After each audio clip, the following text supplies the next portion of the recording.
Hi everyone, and welcome back to my channel, Librarian California. And today's topic, bookmarks. We're going to talk about what I use for bookmarks. I'm curious to know what you use for bookmarks. If you could leave that below in the comments section, I'm curious to know what you use. And finally, we're going to talk about what not to use.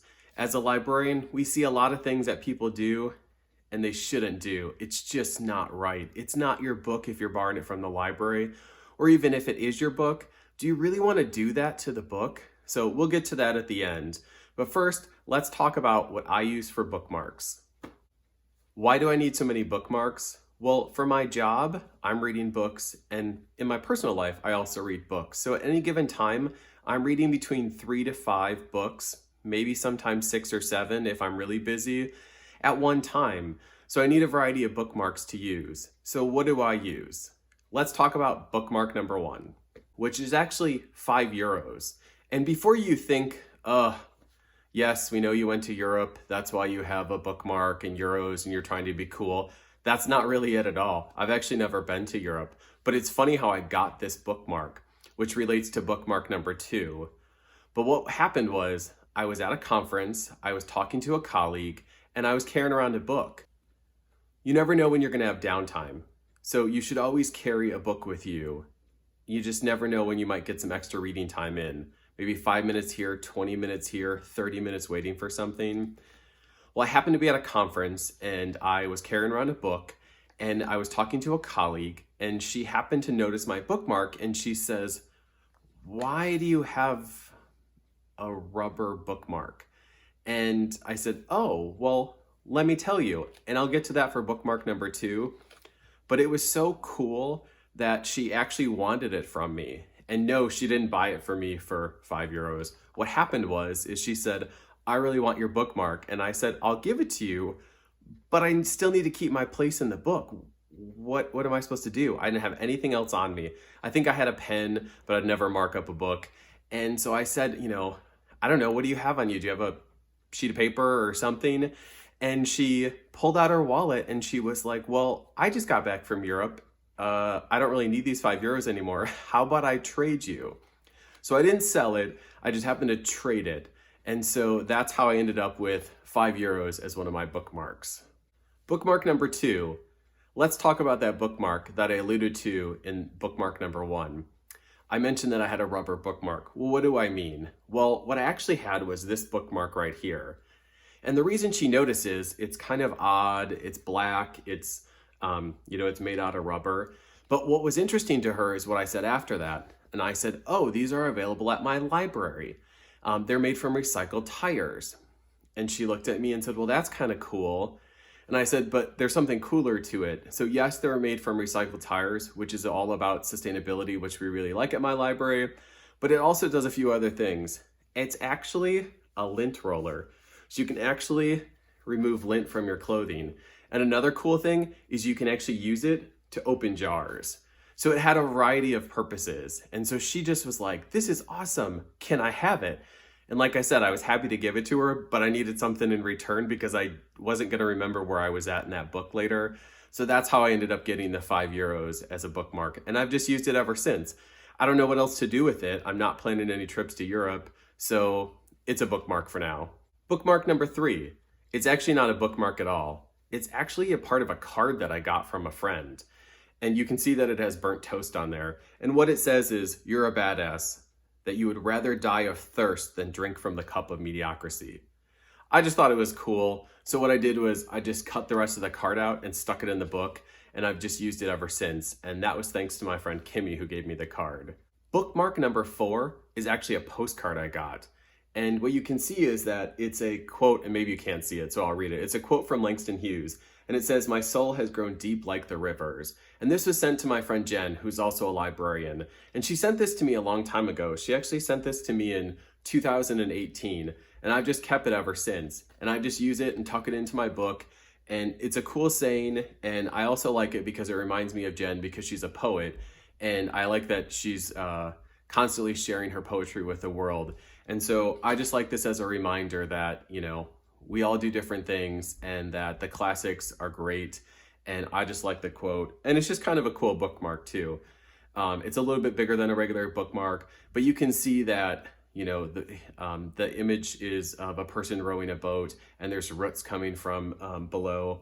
And I like that it's kind of like gray and black and white. And I don't know, I think it's kind of cool that people still send postcards. I try to send them when I go to places. Do you still send postcards to people? I think it's cool. I know a lot of people aren't into snail mail anymore, but if you actually do it and send somebody a postcard, not only do they appreciate it, but it also is just something out of the norm anymore. We just don't send a lot of mail to each other. So I don't know, I liked it and it reminds me of my friend Jen, so I kept it. So that's bookmark number 4. Now, bookmark number 5 is a little something out of the ordinary.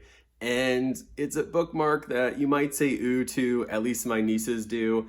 But what it is it's a bookmark I got from the San Diego Zoo. And basically, it's made out of panda poop. Basically, and it doesn't smell, and it's not, you know, it's been processed in that. But again, I like sustainability. I like when things are recycled.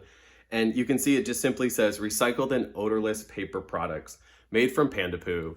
So who doesn't want a bookmark that's made from panda poo? I think it's kind of cool. It's definitely a conversation piece. And I really like the San Diego Safari Park Zoo too. So it reminds me of my trips that I've gone there too. And if you ever get a chance and you're in Southern California, go. It's pretty amazing. And finally, bookmark number 6. It's kind of along the lines of the last one. I just haven't had a chance to use this. A friend picked this up for me recently, but it's also made out of poop. In this case, it's made out of elephant poop. So it's kind of cool. This one's more subdued and subtle. It's gray and blue, and the elephants are only on the bottom, so you can only see it if you open up the book. I kind of like it. Again, the idea of sustainability, the idea of like using things from the soil and using manure and using paper and kind of throwing it all together. And it's a good conversation piece. I'm sure it helps raise money for the zoo. And no, this is not a paid video or anything from the San Diego Safari Park Zoo, but I do like them a lot. And I just think these are the coolest, most original bookmarks that are around. So if you happen to go to the San Diego Safari Park Zoo, definitely pick up yourself some poo paper bookmarks. They're definitely a conversation piece, and everybody seems to be amused by them when I pull them out or talk about them or show them.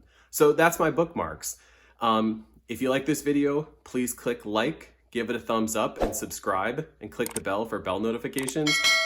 And if you would, tell me what you use for bookmarks. Now let's talk about what not to do with your books, or what not to use as a bookmark. Sometimes you have a book like this one, and you just are on a page, you don't have a bookmark, and you feel the need to just take the corner and fold it down. Don't do that. It's called a dog ear. And especially if you've borrowed the book from the library or you've borrowed it from a friend, why are you wrecking their book? I know it doesn't seem like much, but it does over time. They tear, they rip. They're just not good for books. So please don't dog ear mark your books, okay? It's just not cool. Here's another one. Don't put food inside your books. Now, I know this might seem obvious to a lot of you, but if you talk to a librarian or if you know a librarian, ask them some of the weird stuff that people put in their books. I've actually heard of a librarian say that somebody stuck a piece of bacon inside their book to keep their page, and then they returned it to the library that way. That's just not cool. Not only is bacon gross, it's actually not something that I eat, although I know a lot of people do, so don't put too many hate comments below. I'm fine if people eat bacon, I just don't personally eat it. But it's greasy, it's messy, it's also food, and it wasn't their book, so why would you do that? It's just not cool. Any other type of food is also gross. I've seen spaghetti, don't do that. I mean, at least it didn't have pasta sauce on there, but still, don't do that. Really no food at all. And I mean, I realize that people eat and drink while they're reading a book, which is fine.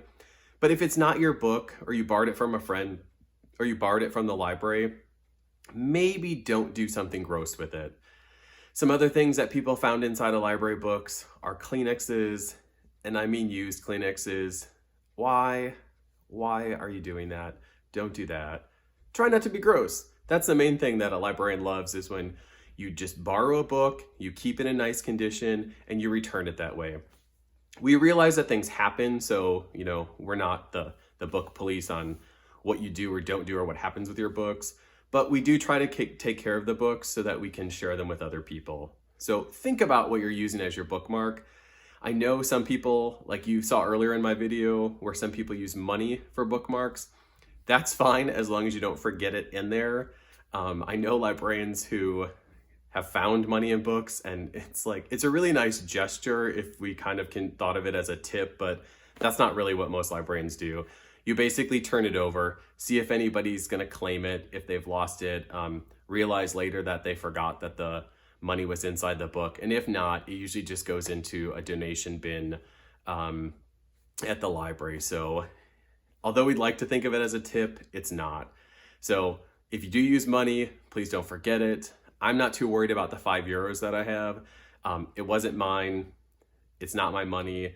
It's just a cool bookmark, and it's a good story about how I got that bookmark. But you know, if I lose it or somebody takes it, it's not the end of the world. It's not a $100 bill. It's not a $5 bill. Even if I was going to use money, maybe I'd only use a dollar bill.